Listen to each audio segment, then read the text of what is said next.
My name is Dr. K. Palaniappan, and I'm at NASA Goddard Space Flight Center. I'm working in the mesoscale dynamics, mesoscale atmospheric processes branch. We keep changing our name. We're in the laboratory for atmospheres, and I work with Fritz Hassler, and we've been developing this tool called the Interactive Image Spreadsheet for looking at large volumes of data. And I'm going to describe to you several different data sets and how they've been useful for looking at the global at the Earth as a global system, as a coupled system of atmosphere, ocean, and land. This will give you some idea of what the original data looks like. This is an example of the SSMI data that we saw before used to estimate rainfall. These are the kind of raw satellite imagery that's been remapped into a polar stereographic projection, so you can see the individual swaths of the satellite orbit as it collects the data, and they've been mosaicked together for a single day. This is the 85.5 horizontally polarized 85.5 gigahertz channel. And I'm going through about 6 days worth of data to show you how the original data looks like. And then after we go through different amounts of processing by interpolating the data to fill in holes here that you see here, these are spatial interpolation. Then we interpolate over time to fill in the big missing areas that we saw here. And then we apply a sea and ice mask to differentiate between ice and between the solid area of ice and the open water, and also apply a land mask. And the final result is shown here.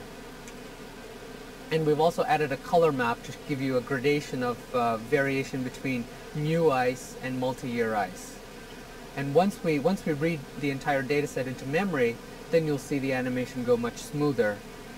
Some of the observations to make are that this is the very first time that we're seeing ice motion at daily temporal resolution over the whole Arctic.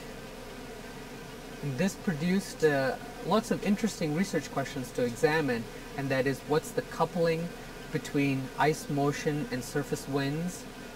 How large are the leads that open up? How frequently do the leads, which are cracks in the ice, large cracks in the ice, how frequently and how large is the amount of lead formation and growth?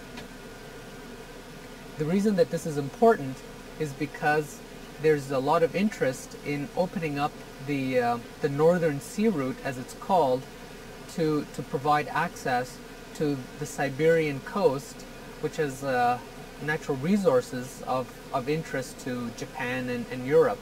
So one would like to be of the commercial shipping interest is to provide navigational support for accessing the Arctic region.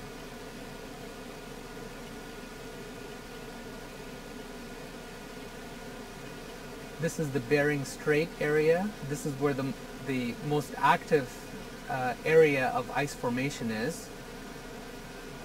Then the coastal area in the Chukchi Sea, and the flows off of Greenland. So I'll zoom in on each of these areas to show you.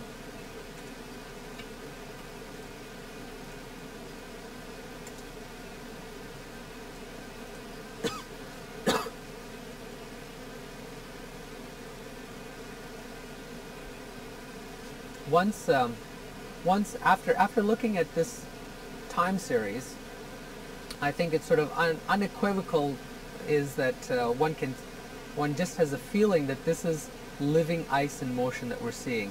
Before this, very few people appreciated the amount of motion that ice actually undergoes. And this almost has a pulsating type of motion. Let's look at the ice formation off of Greenland. Look at the amount of calving in the Fram Strait along both sides of the Greenland coast. Just the enormous amount of ice production that you're seeing all along the coast. And further down south off of Newfoundland, this is where the Titanic sank.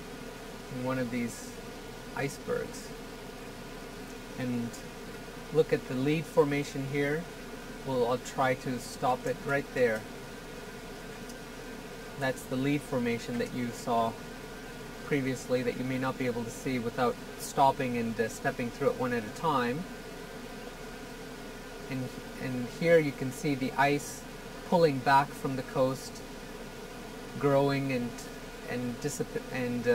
decaying, growth and decay. And this is the important area in the Bering Strait to provide access into the Arctic Ocean area. And this is data that can be obtained. The raw data is available on CD disk, on CD-ROMs over a many-year period, and the time frame that we're looking at is daily observations over a 3-month period from December 92 to February 93. I'll show you a similar sequence over the South Pole in the Arctic region. And this is for comparison, just to show you without the land and water mask what the time sequence looks like. And one of the difficulties that we're working on is how to remove the effects of weather when we're focusing on just the ice motion, because the SSMI instrument is sensitive to atmospheric moisture, and that is what's causing the high frequency motion, particularly over in the ocean areas, and some of this dark region that you see blowing in and off the Arctic area.